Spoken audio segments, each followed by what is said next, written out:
कल्पना करा, एक मुलगी रात्री घरी एकटी जात आहे.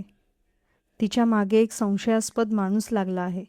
तिला वाचवण्यासाठी एक सज्जन माणूस पुढे येतो आणि ते निश्चिंत होते की आता आपण सुरक्षित आहोत.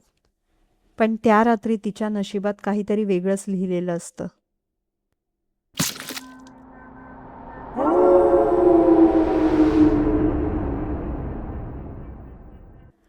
नारायण धारप यांनी लिहिलेल्या खेकडा या कादंबरीतील आजची आपली कथा. ती, मी आणि तो. मनुष्य खून का करतो? बहुतेक वेळा स्वार्थासाठी करतो. एखादा म्हातारा काका मेल्यानंतर त्याची इस्टेट पदरात मिळायची असते म्हणून त्याचा काटा काढतो. किंवा आर्थिक नसला तर दुसरा कसला तरी स्वार्थी हेतू खुनामागे असतो. संसार मनाजोगता होत नसल्यास पत्नीची अडगळ वाटेतून दूर केली जाते. सामाजिक प्रतिष्ठेच्या आशेने प्रतिस्पर्ध्याचा निकाल लावला जातो. कधी आपले सुख हिरावून घेणाऱ्याचे परिपत्य करून सुडाचे समाधान मिळवले जाते. हे सगळे खून करणारे लोक बहुधा हुशार आणि धूर्त असतात. स्वतःचा हेतू साधण्यासाठी ते बरोबर काळ वेळ साधून बऱ्याच आधीपासून योजना करून आपला कार्यभाग उरकीत असतात. स्वतःवर आळ येणार नाही अशी काळजी घेतात आणि मग वैरी जगातून नाहीसा झाल्यावर समाधानाचा सुस्कारा सोडतात. पण खुनी लोकांची याहीपेक्षा वेगळी अशी एक जात असते. हे लोक फार काही योजना करीत नाहीत, बेत करीत नाहीत. स्वतः ते कृत्य करताना पकडले जाऊ नये इतकी जाणीव त्यांना निसर्गतःच असते. यासाठी ते थोडीफार सावधगिरी घेतात. पण आधीपासून बेत करून एखाद्याचा खून त्यांना करायचा नसतो, कारण त्यांना मुळी आपला वैरी ठाऊकच नसतो. किंबहुना त्यांच्या हत्याराला बळी पडणाऱ्या व्यक्तीशी त्यांचे वैर नसतेच. कधीकधी तर साधी ओळखसुद्धा नसते. त्या हत्येचा त्या व्यक्तीशी काही संबंध नसतो. केवळ हत्येचे समाधान एवढाच त्या कृत्यामागील हेतू असतो.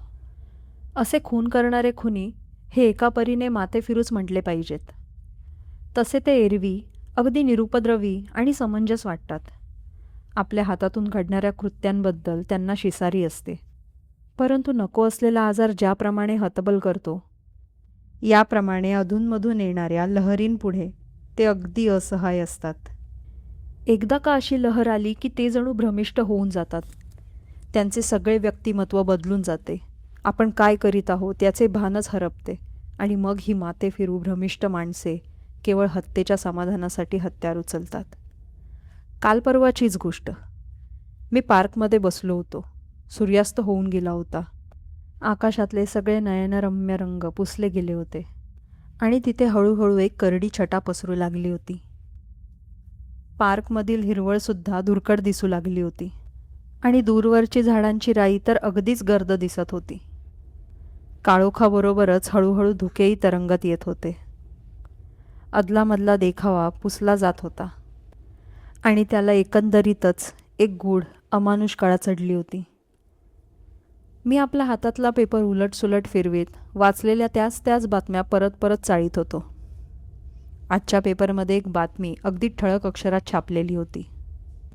शहरात नरराक्षसाने सुरू केलेलं हत्याकांड अशा शीर्षकाखाली छापलेल्या त्या बातमीचा सारांश असा होता. शहरात एक खुनी इसम मोकाट सुटला होता आणि त्याने आजवर 3 सुंदर तरुणींची हत्या केली होती. या तिन्ही तरुणींमध्ये कसलेही नाते नव्हते. एवढेच नाही तर त्या तिघी समाजाच्या सर्वस्वी भिन्न पातळ्यांमधल्या होत्या. एक नर्स होती, एक वेश्या होती, तर एक कॉलेज विद्यार्थिनी होती. हे तिन्ही खून सूर्याने केले होते. सुरा मारण्याच्या पद्धतीवरून ते एकाच व्यक्तीने केले असावेत असे वाटत होते. सुरा चालवायला जो जोर लागला होता त्यावरून एखाद्या तगड्या पुरुषाचे हे काम असावे असे वाटत होते. तिन्ही प्रेतांवर बलात्काराच्या कसल्याही खुणा नव्हत्या. त्यामुळे अत्याचार करून हे खून केले गेले असे मानायला जागा नव्हती. खुनी इस्माचा या खुनामागील हेतू काय हेच पोलीस खात्याच्या लक्षात येऊ शकत नव्हते. त्यामुळे मानसशास्त्रज्ञ ज्याला एक संहारक विकृती म्हणतील एवढंच त्या गुन्ह्याचे स्पष्टीकरण देता येत होते.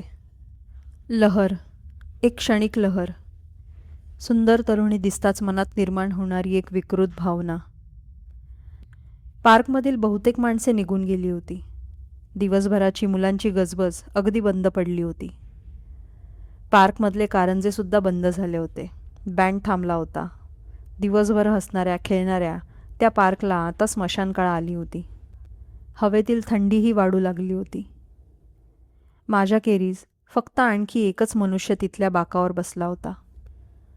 काळोख पडू लागला होता म्हणून पेपरवरची अक्षरे दिसेनाशी झाली होती. तेव्हा मी पेपर चाळणं थांबवलं. मला घरी जायची घाई नव्हती म्हणून मी तसाच आजूबाजूला बघत बसून राहिलो. बाकावर बसलेल्या माणसाने एकदम माझे लक्ष वेधून घेतले. तो एक तगडा तरुण मनुष्य असावा म्हणण्याचे कारण असे की त्याने आपली हॅट शक्य तितकी कपाळावर ओढून घेतली होती.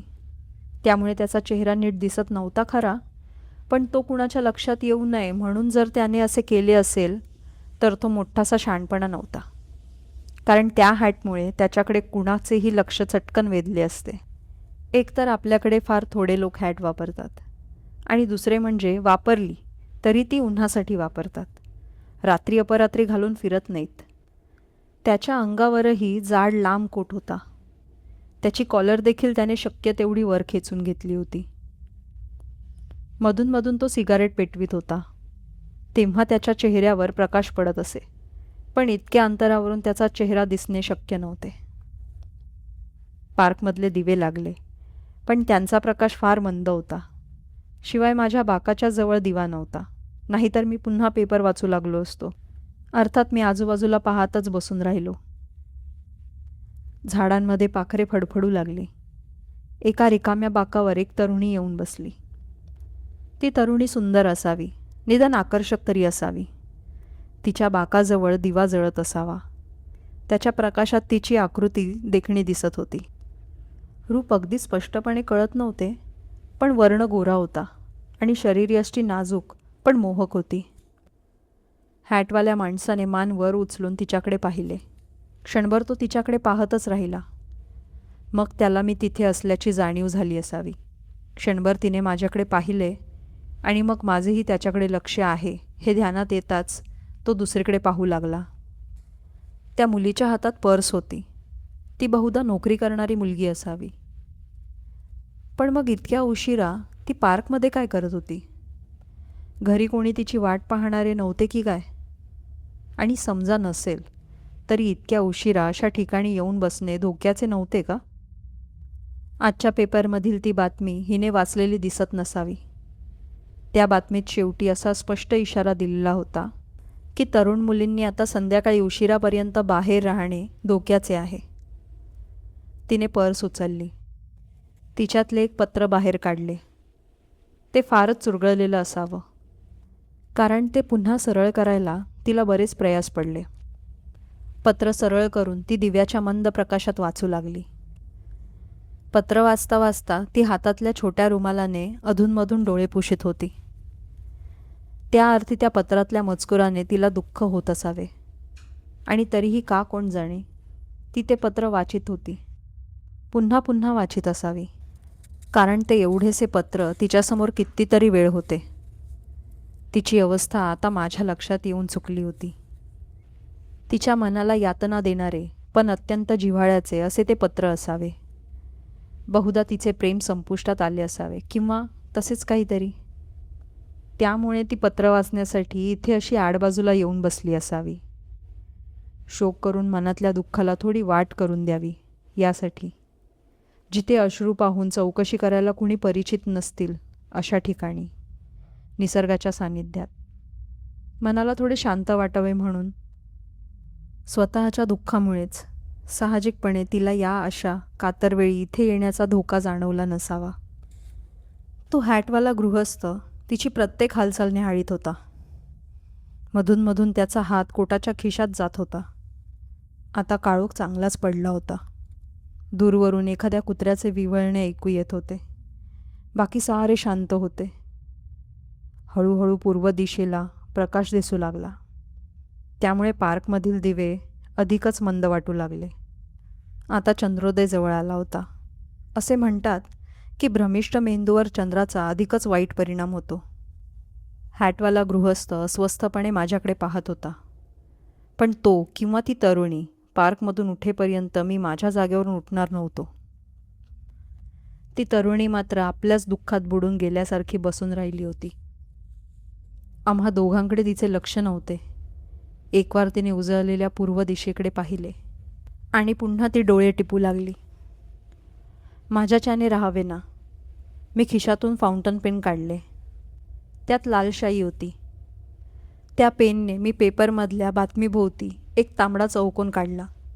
बाजूला लिहिले टेक केअर आणि तिच्याजवळ गेलो. अदबीने तिच्या शेजारीच तो पेपर टाकला आणि माझ्या बाकावर परतलो. माझी ही युक्ती प्रमाणाबाहेर यशस्वी झाली. तिने माझ्याकडे ओझरते पाहिले, पण त्याहीपेक्षा कुतूहल न आवरून त्या पेपरवर तिने नजर टाकली. मग ती तो मजकूर वाचू लागली. याऐवजी मी जर तिच्याशी जाऊन बोललो असतो तर कदाचित आपले अश्रू दिसण्याची लाज वाटून ती कावरीबावरी झाली असती. मग माझ्यावर चिडली असती. मला अदवा तद्वा बोलली असती. कदाचित ओळख नसताना पार्कमध्ये एकदम भेटून बोलल्यामुळे माझ्या हेतूविषयी तिला शंका आली असती. मला जे सांगायचे होते ते मग तिला केवळ निमित्त मात्र वाटले असते. तिने ते ऐकून तरी घेतले असते की नाही हे सांगणे कठीण. मग अशा विचित्र गोष्टीचे स्पष्टीकरण. विस्फारित नजरेने तिने तो सारा मजकूर वाचला, पुन्हा पुन्हा वाचला. एकदाच तिने माझ्याकडे पाहिल्यासारखे केले आणि नंतर ती समोरच्या हॅटवाल्याकडे पाहू लागली. म्हणजे माझा इशारा तिला बरोबर समजला होता.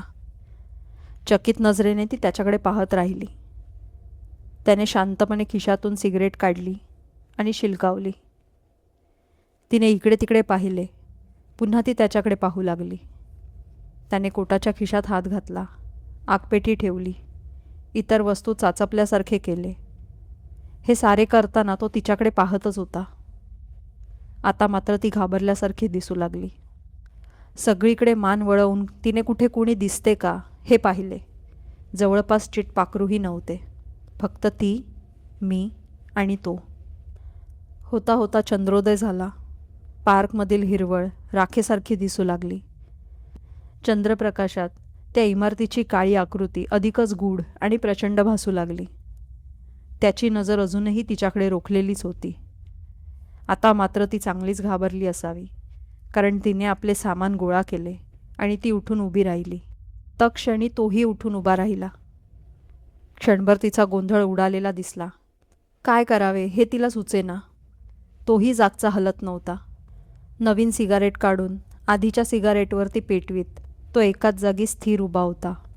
तिला चालू लागणे कठीण वाटत होते. परत खाली बसावे तर तोही पुन्हा तळ ठेवून बसेल याबद्दल तिला मुळीच शंका नव्हती. दूरवरची झाडांची राई सळसळत होती. त्यामुळे काळोखाच्या लाटा फुटत राहाव्यात असे वाटत होते. आपण वाचलेल्या बातमीतील भीती तिला आता पूर्णार्थाने जाणवू लागली होती. शेवटी एकटीनेच जाण्याचा तिचा धीर मावळला. ती माझ्या बाकाशी येऊन उभी राहिली आणि अत्यंत दिनवाण्या सुरात म्हणाली, मला पोहोचवता? मी होकारार्थी मान डोलावली. तेवढ्यानेच तिला किती धीर आला. माझ्या सोबतीने कुणालाही धीर यावा यात नवल नव्हते. माझा चेहरा सौम्य आणि सस्मित आहे. माझ्यावर कुणाचाही चटकन विश्वास बसतो. मी तसा मध्यमवयीन आहे, पण अजूनही 2-3 तरुणांना लोळवीन एवढी ताकद माझ्यात आहे. मी उठलो आणि स्मित करून तिला म्हणालो, चला. भीती ही किती प्रभावी भावना आहे हे माझ्या त्यावेळी प्रथमच इतके चांगले लक्षात आले. आत्ताच्या या भीतीच्या भावनेने तिचे मघाचे सारे दुःख पुसून टाकले होते.